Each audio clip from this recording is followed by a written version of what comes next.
What I'm going to do today is show you how to build a model. This is in preparation for building the bridge for the bridge building competition. I'm going to build. So the first thing you do is you read the directions for the instructions, the rules for the bridge building competition, and then you sketch out your bridge. And I recommend using graph paper. For our current bridge building competition, you're going to need 2 of these. You're going to need to tape them, cut tape, because the bridge is going to be about this long from here to here.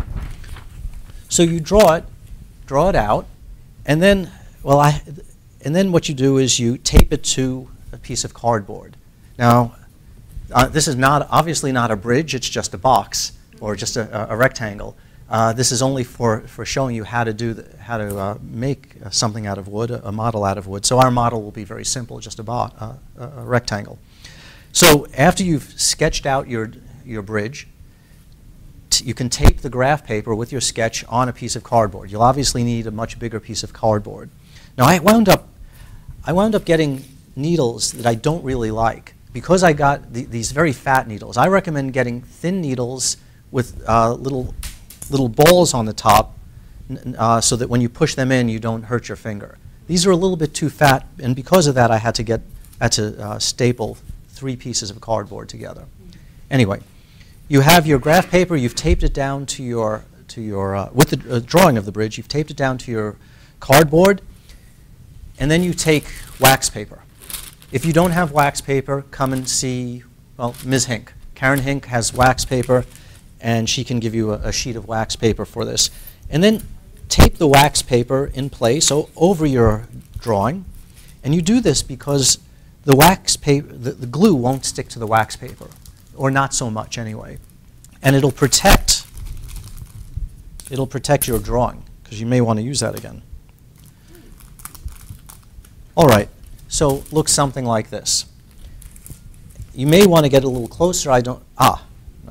Then what you do is you take your wood, and you can just leave it over there. Thank you. You take your wood, and you put it in place. You need to cut your wood. You need to cut the wood to the dimensions of the drawing. So I've cut 2 of the pieces of wood already. I'll cut 2 more here. So that's 1. Oh, I cut all but 1. That's right.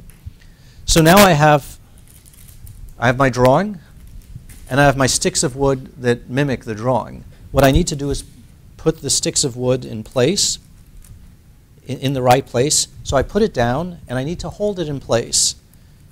So that's where the needles come into play, the pins come into play.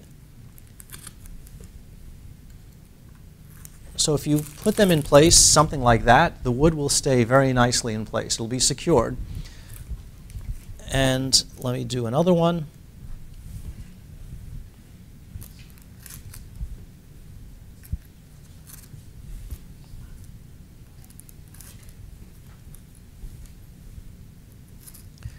And now finally the last 2, and for the last 2 I'll put a little bit of glue there. I guess this glue is leaking. Now I'll tell you, when we're done with this, I'll tell you a little bit about the better gluing techniques than what I'm doing here. This is not a good gluing technique. The way I'm gluing, just putting a drop from the glue itself, from the container itself, if you do that, you'll find that you add a reasonable amount of weight to your bridge. I've measured before and after, before gluing and after gluing, and found that if you just glue the way I'm gluing right now, you'll add 10% weight to the bridge. So 10% of the weight will be due to glue. I'm not going to spend ways to drop just the smallest amount of glue in place, and so that the glue doesn't add very much weight at all to you. While that's drying, I want to tell you a couple of other things. Let's say you have the possibility you want to make a T out of this. You have 2 ways that you could glue. You could make the joint like this, or you could make the joint like this. I'll make an argument for you that it doesn't depend. In general, but if you're a really good bridge builder, maybe it does depend. A problem with doing it from the end like this is these guys, if you, what you're doing is, when you put a bit of glue here, it winds up getting sucked up into the wood, and you wind up adding a bit more weight than you might otherwise, than if you put it this way. Really? That's one problem with gluing this way. The other problem with gluing this way that I found is that you have, if you glue this way, and you could, your measurements, your cutting must be ready. Not really, but close enough. Notice you didn't actually put the pen through the wood. That was the idea. Okay, so we have a nice rectangle. That's great. And you know, before this, I made another one, but I put a diagonal across. You probably realize that triangles are really quite strong. Now, and this is far weaker than this. Now, the question is, in what way? If I were to push straight down on this, it would be pretty darn strong, just more or less just as strong as this one.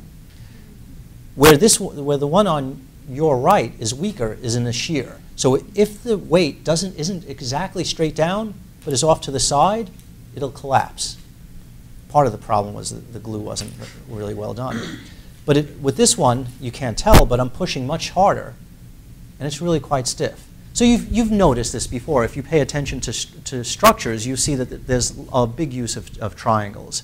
If you in everything from buildings, of course, but even if you look at a lot wooden gates will often have a diagonal through them, and that's to prevent that shearing. It's actually pretty good. I'm pushing pretty hard on it, and I'll pass it around. You can play with it, or play with it until it breaks.